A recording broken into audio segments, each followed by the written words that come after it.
The smile that hides the knife. Allow me to tell you something uncomfortable.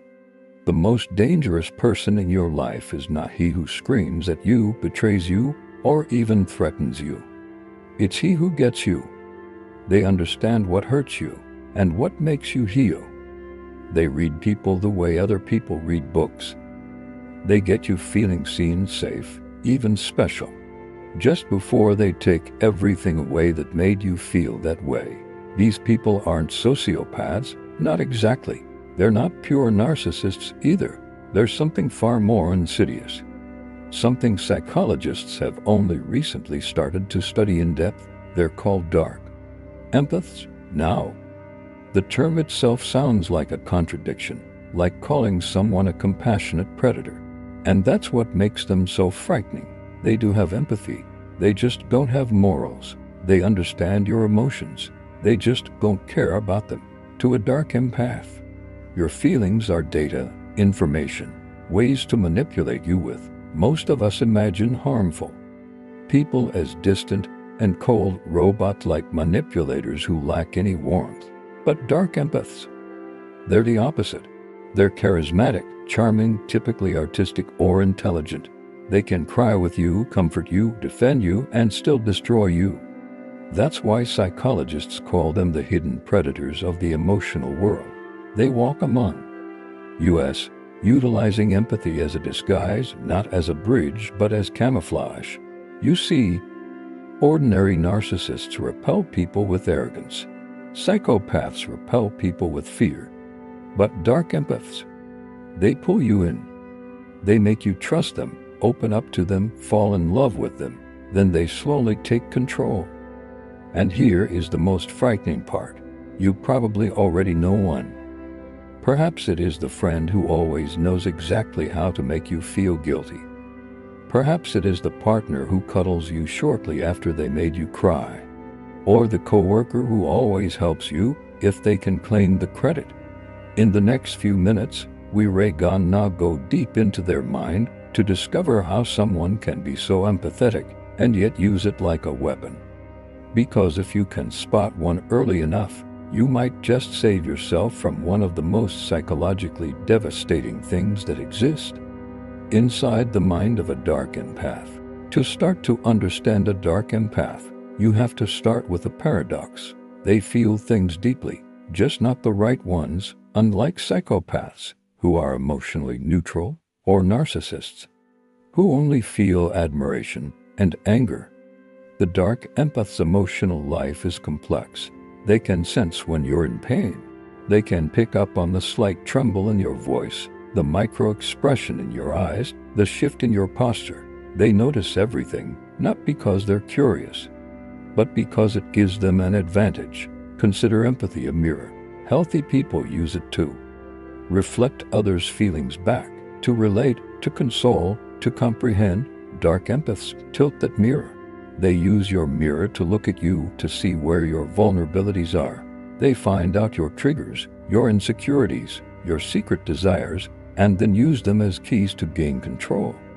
A dark empath doesn't need to yell to gain control. They gain control by knowing you better than you know yourself. Psychologists say they score high in so-called dark triad qualities: narcissism, Machiavellianism, and psychopathy, and also in cognitive empathy. That's a toxic but unusual mix. It enables them to read you with precision, while feeling little guilt about exploiting your secrets with what they know. It's not that they're not emotionally intelligent. They're too emotionally intelligent. They feel what you feel. They just don't let it stop them. In their mind, empathy is not a bridge. It's a weapon system. A dark empath can mirror your values, your pain, your lexicon, even your morality, to get you to trust them. They can cry with you on your worst days and rejoice in your triumphs. But every moment of intimacy serves a hidden agenda, to build a connection that only they can control. They often justify their manipulation with twisted logic. I'm just teaching them a lesson. They need me. They'd fall apart without me. It's not cruelty in their eyes, it's control. Disguised as care, some dark empaths even believe they're doing good. That by controlling people, they're preventing chaos, that their manipulation is a form of order, a necessary balance to other people as emotional weakness. This is what persuades them so effectively. They end up believing their own lie. They don't ruin for fun, they ruin to dominate. Their empathy gives them insight, but their darkness gives them motive. To the people around them, they're charming. They can read a room in a split second, switch on a different personality like a chameleon, and make each person feel noticed. But underneath that warmth is calculating eyes. If a dark empath finds you useful, they'll nurture you. If they find you threatening, they'll annihilate you slowly, not directly, but insidiously, psychologically. They'll plant doubt, guilt, and fear, and have you believe it was your fault anyway. That's their power, not force, but deception. They don't stab, they slowly twist. They don't expose themselves, they make you expose yourself. And the scariest part, they rarely get caught, because all the people around them only see their charisma, their sense of humor, their empathy. They're the friend who means well, the lover who's just protective, the colleague who cares too much. In reality, they're studying your psyche like a predator stalks prey, gently, patiently, unnoticed. How dark empaths manipulate you. The 5 psychological tactics. Dark empaths don't manipulate you by yelling, threatening, or commanding. They do it through empathy. They understand exactly how to push you softly, quietly, until you mistake control for caring. Their power doesn't lie in domination, but in accuracy. They know what emotional button to push and when. Let's break down the 5 most common tactics they use. 1. Emotional mirroring. They seem ideal for you in the beginning. They like what you like. They think like you think. They even share your moral compass. It feels fate, like you've been waiting for someone who gets you. But the feeling you're experiencing isn't connection, it's calibration. They're mirroring your emotional language, copying your empathy to blend in psychology. This is called empathic attunement. Healthy people use it to connect. Dark empaths use it to infiltrate. The more they reflect you, the safer you feel. And the moment you trust them, that's when they start reshaping your emotional reality. 2. Guilt manipulation. Dark empaths play with guilt like it's an art. They'll hurt you, then make you feel guilty for being hurt. They'll say stuff like, "I was just trying to help. You always think the worst of me. You know I'm so sensitive. Why would you say that?" They reverse the moral equation. You find yourself apologizing to the person who hurt you. And that's their favorite role to play, the victim who's really in charge. Because as long as you're guilty, they're invincible. 3. Selective empathy. They don't empathize all the time, only when it's convenient for them. They'll snuggle with you when you're vulnerable, but freeze the moment you stand up for yourself. Maybe they grew up in chaos, in a home where emotions were weapons, not expressions, where love was conditional, attention sporadic, and vulnerability dangerous. In a world like that, a kid survives not by feeling, but by reading. They learn to read the emotional temperature of every room, to foresee when anger is coming, to say the right thing at the right time, to stay safe. That's where it begins, the origin of strategic empathy. Yet survival habits do not disappear when the danger does. They evolve as the child grows up. Those emotional skills grow sharper, more refined. They start to realize that knowing people gives them power, that empathy can make people trust, obey, even worship. And when power enters the equation, empathy changes shape. It's no longer compassion, but control. For some, that shift is subtle. For others, it's earthquake. They start to believe they're different, not damaged, just smarter. They persuade themselves that they see through people's deception, that they're not manipulative. They're just perceptive. But perception without conscience is a perilous thing. It transforms insight into exploitation. And that's how a dark empath is created, someone who knows how you feel, but no longer cares about what it means. Interestingly, studies show that most dark empaths are high in emotional intelligence. They can manage their emotions, read people, and socialize perfectly, but they are also high in Machiavellianism, the desire to manipulate, control. It is this rare intersection that creates the double nature, the healer and the predator in the same body. Their charm, their intuition, their calm presence, it's all a cover for a core wound, the fear of powerlessness. So, they manipulate to never be controlled. They attack before they can be attacked. And they use empathy not to connect, but to anticipate, so they're never blindsided again. Deep down, the dark empath doesn't crave love. They crave certainty. They need to know exactly how others will feel and react because not knowing is the one thing they can't tolerate. That's why they tend to be drawn to emotionally expressive partners, artists, idealists, healers, people who feel deeply and openly, because those emotions are both fascinating and frightening. The dark empath wants to possess them, not murder them, but in trying to possess, they can't help but consume. If you strip away their manipulation, their sadism, their control, what's left is a scared child who was raised being told feelings were dangerous. They never stopped feeling. They just stopped believing what they felt. That's the tragedy of the dark empath. They are humanly capable of compassion, but they don't believe in it. They know humanity too well to believe in its goodness. So they become what they most fear, a person who connects on a deep level, but only to manipulate. A heart that can love, but only if love is winning. Shielding yourself from a dark empath, how to spot and diffuse them. You can't fight a dark empath with emotion, because emotion is their language. You can't win by being colder because coldness only gets them to analyze you more. And you can't outplay them. Because by the time you realize you're in a game, they've already won 3 moves ago. The only defense mechanism against a dark empath is to see them clearly, before they have scripted their version of you in your own mind. Let us start with the signs. 1. Their empathy has an agenda. Observe how they look after you. When a dark empath comforts you, it always goes somewhere, to a favor, to guilt, to dependence. Healthy empathy is not looking for anything in exchange.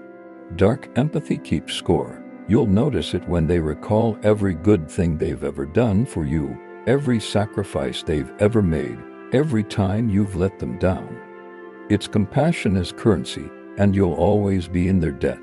2. You feel emotionally drained. Even when nothing seems wrong with most toxic personalities, the damage is loud, arguments, lies, drama. But with a dark empath, it's quiet. You leave every conversation a little smaller, a little doubting, a little more dependent. They don't push your energy out, they draw it slowly.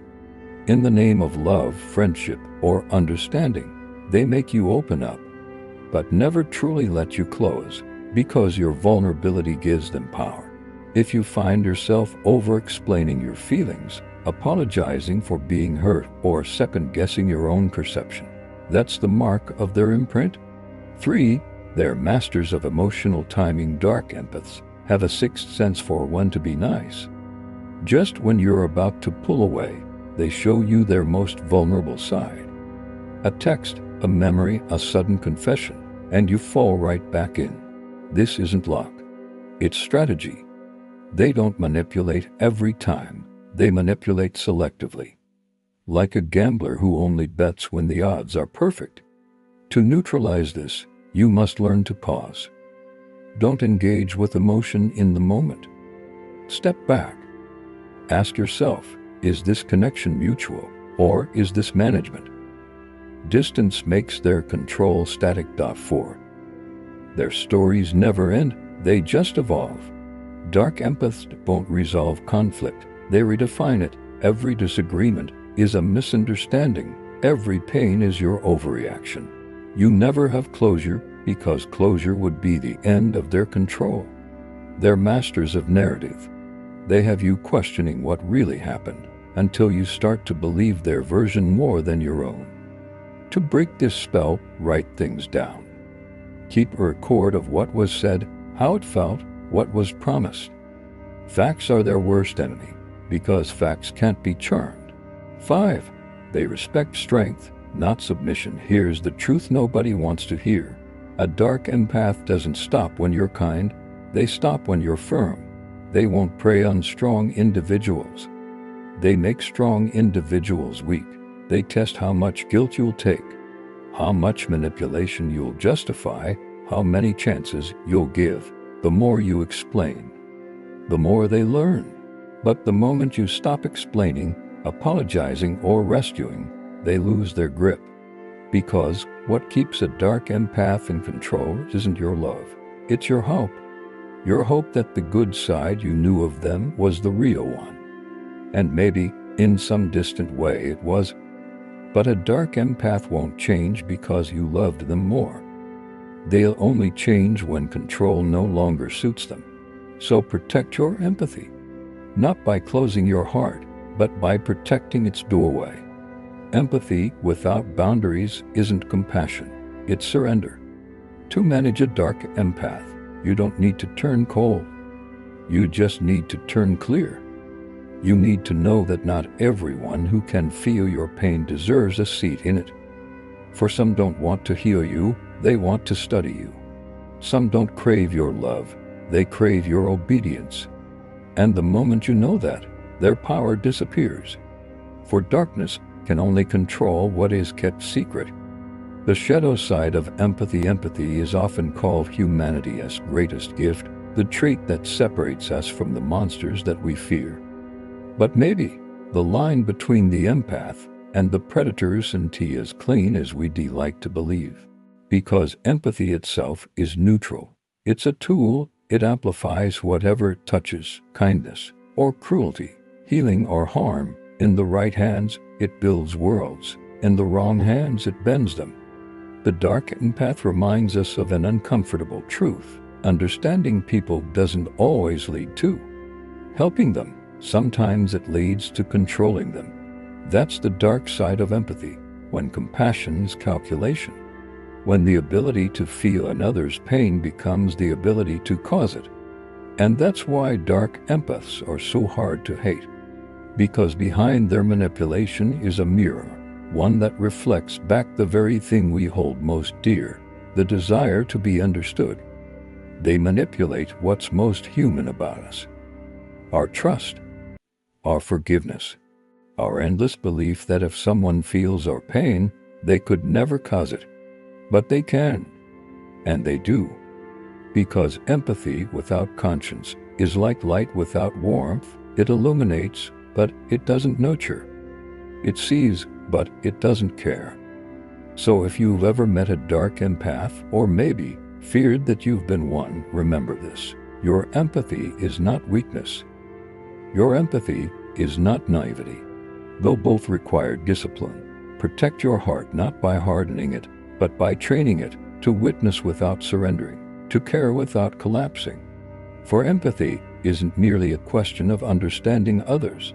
It's a question of understanding yourself and choosing who gets to feel your light. And maybe that's the final paradox of the dark empath. They show us that even light, when unaware, casts shadows. The question is, which side of your empathy will you feed? The one that heals, or the one that hides a knife behind a smile? For the scariest monsters aren't the ones who feel nothing. They're the ones who feel everything and still choose darkness.